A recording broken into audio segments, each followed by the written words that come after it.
Ignition sequence start. 6, 5, 4, 3, 2, 1, 0. Liftoff. We have a liftoff.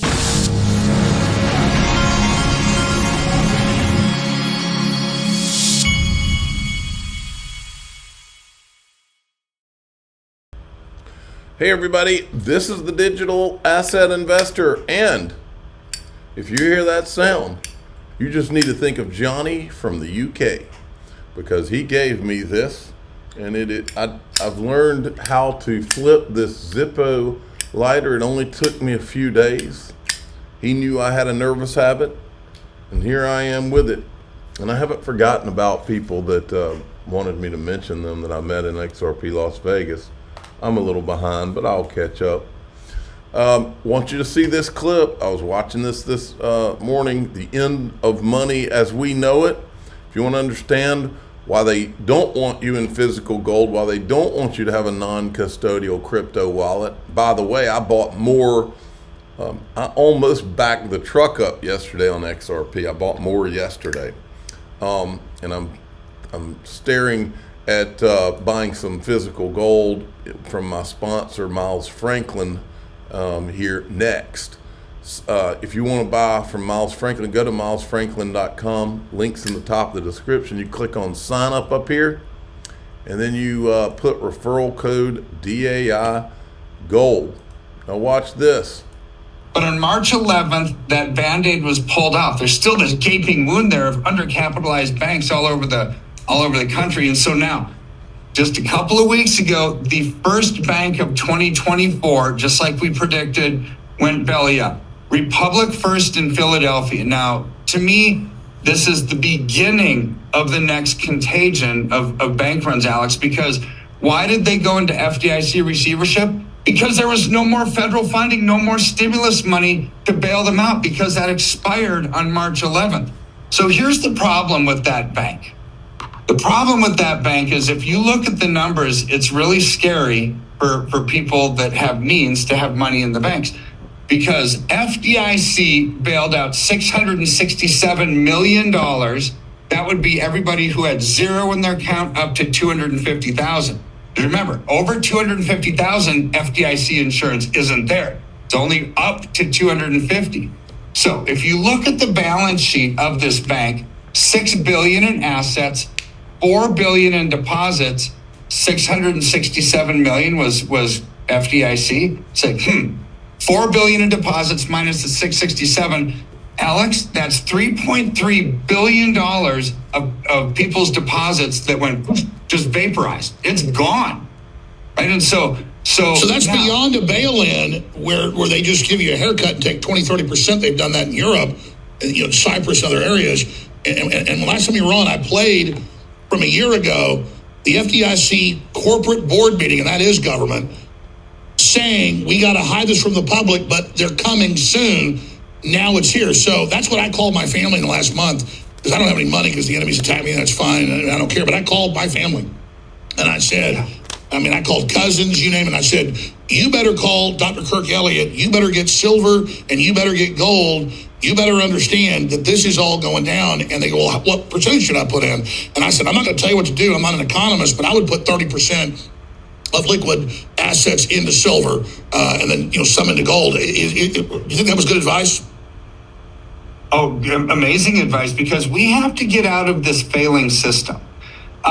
Anybody who has too much money in the banks, it's not like 5 years ago when Trump was president. It's not like 10 or 20 years ago, or when somebody said, I feel a little squirrely that the markets are overvalued. I think there's going to be a stock market correction, and they just sit on the sideline in cash with money in the bank.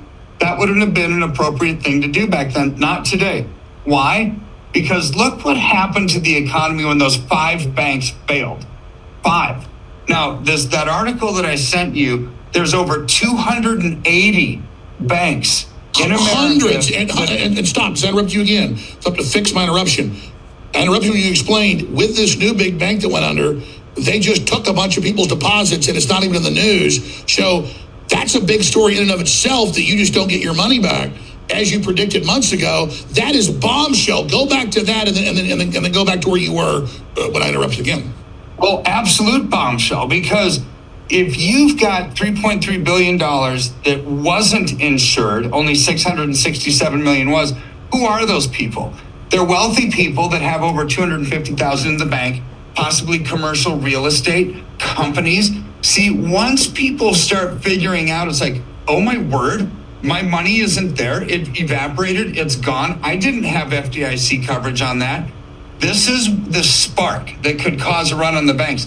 Now, this article of over 280 banks that are on the verge of failure, Alex, that's more than 5 that went under last year. 280 that would bankrupt FDIC with just another handful, another 5 would probably bankrupt FDIC. So do you remember what when Jim Rickards was talking about ICE 9? He said that they were trying to call BlackRock a systemic, they were trying to declare BlackRock systemically important so that they could shut, and he specifically said shut BlackRock's accounts down.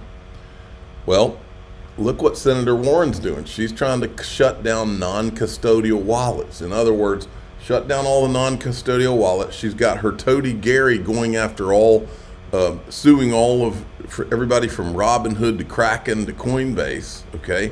So those are the actual custodial wallets, right? Then over here, she doesn't want anybody to have the non-custodial wallets.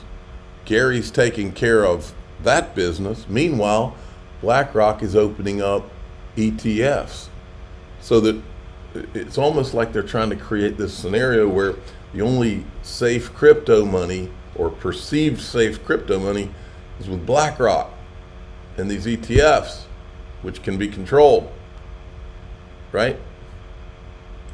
See, if the first 5 in March of last year was Silicon Valley, took more than half of FDIC's assets, that tells me it's like, well, similar sized banks, we only probably have 4 or 5 bank failures until FDIC is underinsured. And when they stop stimulus money, what's left?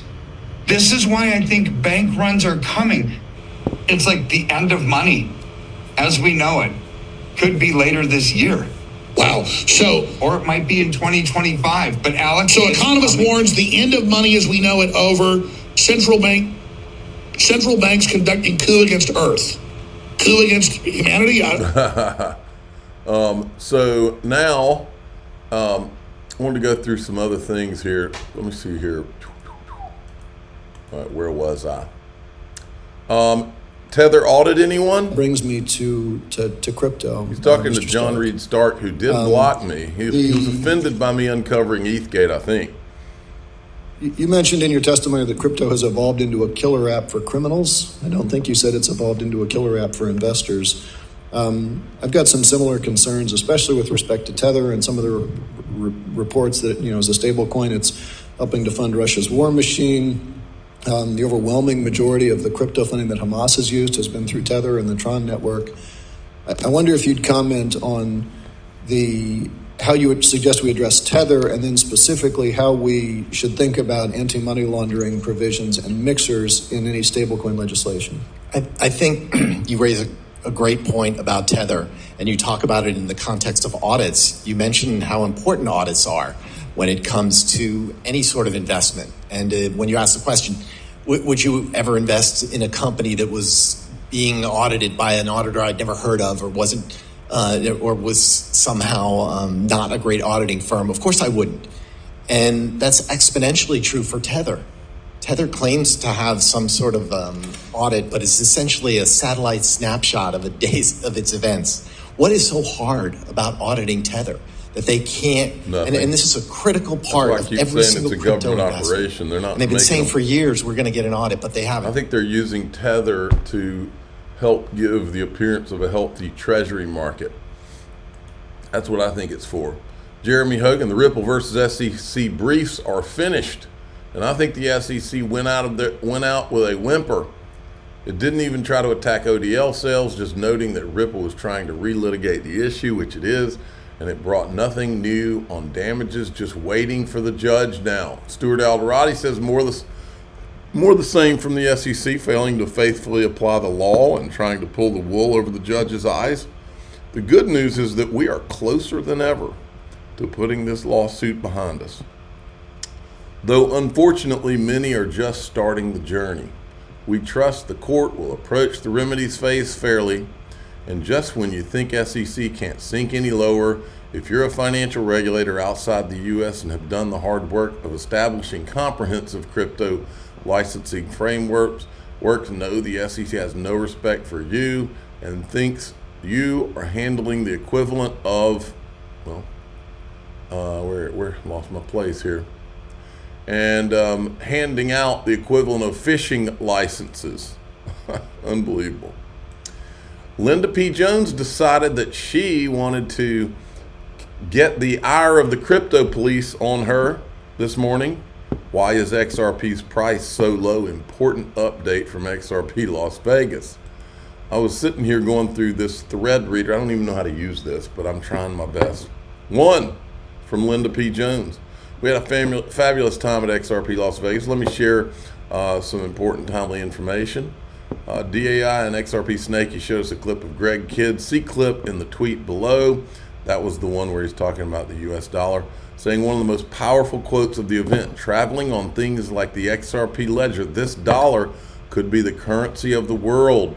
Remember, Greg Kidd used to work for the Federal Reserve and Ripple. Interesting that he is the one to announce XRP's true purpose. It reminded me of the time David Schwartz explained that if no country wanted to be dominated by another country who had control of the world's reserve currency, and there was a new system replacing it, countries would want to be decentralized and have no one country in control of the money. As Brad Combs said, level playing field, and David said loosely, I quote here, if a few people, XRP holders, got rich as a result, so be it. But David has been even more direct. Remember this quote from a few years ago? This is actually a quote from Miguel Valles, who ran XRP Markets. They have a simple goal of making XRP the world's reserve digital currency. I think this is the continuation of her thread, but I wanted to go to this part. So why the low price of XRP? Brad G said he doesn't control the price. Could the IMF or BIS control it? And why are other countries, especially the BRICS nations, wanting a gold-backed currency? Because the dollar, see the yen as a prototype, will eventually lose value, but it will be last. Why?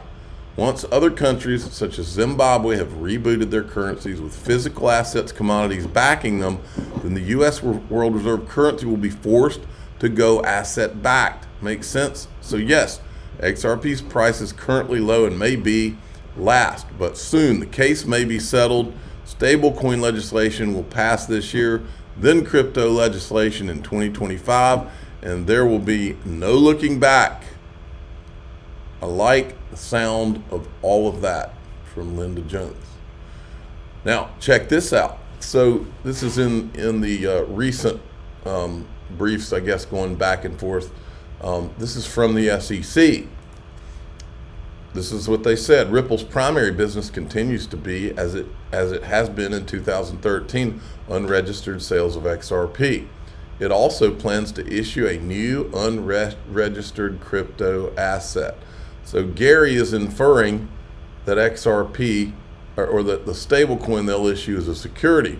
My question is, where's the SEC's focus on Tether, USDC, JPM coin, if they have a problem with stablecoins?